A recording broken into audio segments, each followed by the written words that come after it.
বেসরকারি শিক্ষা বোর্ডের অধীনে যারা দ্বাদশ শ্রেণীর শিক্ষার্থী রয়েছে, তোমাদের ব্যবসায় সংগঠন ও ব্যবস্থাপনা ২ এর আমাদের পেইড সাজেশনটা আজকে আমরা দেখিয়ে দিচ্ছি। তো শুরুতে আগে মানবন্টনটা আমরা দেখে নিচ্ছি। দেখো কি রয়েছে তোমাদের। তো মানবন্টনটা হচ্ছে স্পষ্টভাবে বলা রয়েছে, তোমাদের অধ্যায় রয়েছে, প্রথম ৯ টা অধ্যায় রয়েছে। অধ্যায় থেকে তোমাদের যে প্রশ্নগুলো থাকবে, প্রথম রচনামূলক প্রশ্ন থাকবে ১০ টা, তার মধ্যে ৬ টা উত্তর করতে হবে, ৬ মার্ক করে ৩৬ মার্ক, এবং সংক্ষিপ্ত প্রশ্ন ১২ টা থাকবে, ৮ মার্ক করে প্রতিটা ৮ টা প্রশ্ন লিখতে হবে, ৩ মার্ক করে ২৪ মার্ক। এই হচ্ছে ৬০ মার্কের তোমাদের লিখিত পরীক্ষা অনুষ্ঠিত হবে। সো আমরা যদি দেখি সাজেশনে আমাদের কি, কি আছে। আমাদের কাছে তুমি পাবা, দেখো সুপার শর্ট সাজেশনে ৯ টা চ্যাপ্টারই রয়েছে।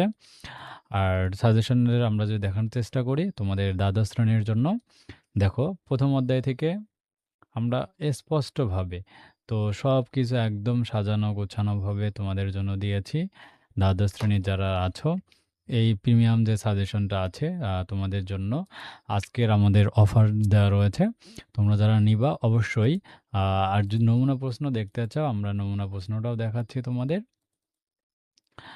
ক্লিয়ার করার জন্য। দেখো ২০২৪ সালের প্রশ্নটাই দেখাচ্ছি, যাতে তোমরা বুঝতে পারো। এই যে দেখো তোমাদের নমুনা প্রশ্নটা, এরকম প্রশ্ন তোমাদের হবে। ১ থেকে ১০ থাকবে। ক বিভাগে লিখতে হবে ৬ টা, ৩৬ মার্ক। খ বিভাগে ১১ থেকে ২২ পর্যন্ত ৮ টা প্রশ্ন থাকবে, ১০ টা লিখতে হবে। এর মধ্যে ১২ টা প্রশ্ন থাকবে, ৮ টা লিখতে হবে, মার্ক হচ্ছে ২৪। এভাবে প্রশ্নগুলো তৈরি হচ্ছে তোমাদের। আর যারা সাজেশন নিবা, আমাদের একদম 100% কমন সাজেশন, ফুল কমন চলে আসবে। যারা নিতে চাও স্ক্রিনে দেখানো হোয়াটসঅ্যাপ নম্বরে যোগাযোগ করে পেইড সাজেশনগুলো পারচেজ করে নাও।